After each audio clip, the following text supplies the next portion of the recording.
ಗೆತ್ತಿಯಂತೆ ಸಿಂಗಾರಗೊಂಡಿರುವ ಕೋಟೆನಾಡು, ಎಲ್ಲೆಲ್ಲೂ ಸಂಭ್ರಮ, ಬೀದಿ ಬೀದಿಯಲ್ಲಿ ದೀಪಾಲಂಕಾರ, ಜಾತ್ರೆಯ ಖುಷಿ. ಚಿತ್ರದುರ್ಗ ಈ ರೀತಿ ಕಾಣುವುದಕ್ಕೆ ಕಾರಣ ಗಣೇಶ. ಹೌದು, ಚಿತ್ರದುರ್ಗದಲ್ಲಿ ಪ್ರತಿ ವರ್ಷ ಬೃಹತ್ ಶೋಭಾಯಾತ್ರೆ ಇಲ್ಲಿ ನಡೆಯುತ್ತೆ. ಇಡೀ ಏಷ್ಯಾ ಖಂಡದಲ್ಲಿಯೇ ಮುಂಬೈ ನಂತರದ 2ನೇ ಅತಿ ದೊಡ್ಡ ಶೋಭಾಯಾತ್ರೆಯಾಗಿದೆ. ಇದೇ ಸೆಪ್ಟೆಂಬರ್ 13ರಂದು ನಡೆಯಲಿರುವ ಹಿಂದೂ ಮಹಾಗಣಪತಿ ವಿಸರ್ಜನಾ ಮೆರವಣಿಗೆ ಮತ್ತು ಶೋಭಾಯಾತ್ರೆಯ ಹಿನ್ನೆಲೆಯಲ್ಲಿ ಚಿತ್ರದುರ್ಗ ನಗರ ಸಂಪೂರ್ಣವಾಗಿ ಕೇಸರಿಮಯವಾಗಿದೆ. ತಯಾರಿ, ಬಂದೋಬಸ್ತ್ ಹೇಗಿದೆ ನೋಡ್ಕೊಂಡು ಬರೋಣ ಬನ್ನಿ.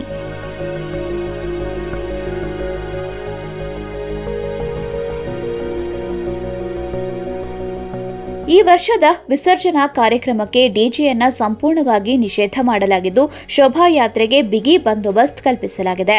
3869 ಪೊಲೀಸ್ ಅಧಿಕಾರಿ, ಸಿಬ್ಬಂದಿ ಹಾಗೂ 30 ವಿಶೇಷ ತುಕಡಿಗಳ ನಿಯೋಜನೆ ಮಾಡಲಾಗಿದೆ ಎಂದು ಜಿಲ್ಲಾ ಪೊಲೀಸ್ ವರಿಷ್ಠಾಧಿಕಾರಿ ರಂಜಿತ್ ಕುಮಾರ್ ಬಂಡಾರು ತಿಳಿಸಿದ್ದಾರೆ. ಈ ವರ್ಷ ನಾವು ಚಿತ್ರದುರ್ಗ ಜಿಲ್ಲಾಡಳಿತ ಮತ್ತು ಪೊಲೀಸ್ ಗಣೇಶ್ ಮೆರವಣಿಗೆಗಳು ಮತ್ತು ಈದ್ ಮಿಲಾದ್ ಮೆರವಣಿಗೆಗಳಿಗೆ ಡಿಜೆ ಯೂಸ್ ಮಾಡೋದನ್ನು ಬ್ಯಾನ್ ಮಾಡಿ ಒಂದು ಆದೇಶ ಮಾಡಿದ್ದೀವಿ. ಇದು ಸಾರ್ವಜನಿಕರ ಹಿತದೃಷ್ಟಿಯಿಂದ ಮತ್ತು ಪಬ್ಲಿಕ್ ಸೇಫ್ಟಿ ಉದ್ದೇಶದಿಂದ ಮಾಡಿದ್ದೀವಿ. ಈ ಒಂದು ಡಿಜೆ ಬ್ಯಾನ್ ಆರ್ಡರ್ನ ನಾವು ಕಟ್ಟುನಿಟ್ಟಾಗಿ ಇಂಪ್ಲಿಮೆಂಟ್ ಮಾಡ್ತಾ ಇದ್ದೀವಿ. ಪೊಲೀಸ್ ಇಲಾಖೆ ಹಾಗೂ ಜಿಲ್ಲಾಡಳಿತದ ವತಿಯಿಂದ ಎಲ್ಲ ರೀತಿಯ ಮುಂಜಾಗ್ರತಾ ಕ್ರಮಗಳನ್ನು ಕೈಗೊಂಡು ಚಿತ್ರದುರ್ಗ ನಗರದಲ್ಲಿ ವ್ಯಾಪಕವಾದ ಬಂದೋಬಸ್ತ್ ವ್ಯವಸ್ಥೆ ಮಾಡಿಕೊಳ್ಳಲಾಗಿದೆ.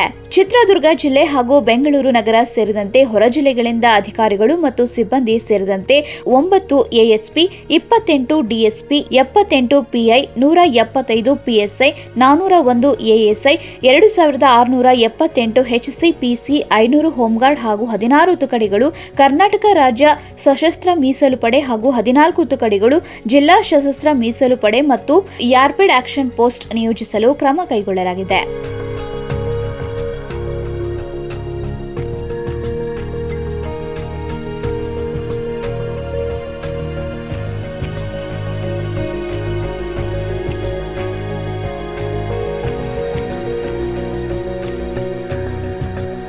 ಬಂದೋಬಸ್ತ್ ಪ್ರಯುಕ್ತ ನಗರಾದ್ಯಂತ ಪ್ರಮುಖ 151 ಸ್ಥಳಗಳಲ್ಲಿ ಸಿಸಿಟಿವಿ ಕ್ಯಾಮೆರಾಗಳು ಮತ್ತು 26 ಕಣ್ಗಾವಲು ವೇದಿಕೆಗಳನ್ನು ನಿರ್ಮಿಸಲಾಗಿದೆ.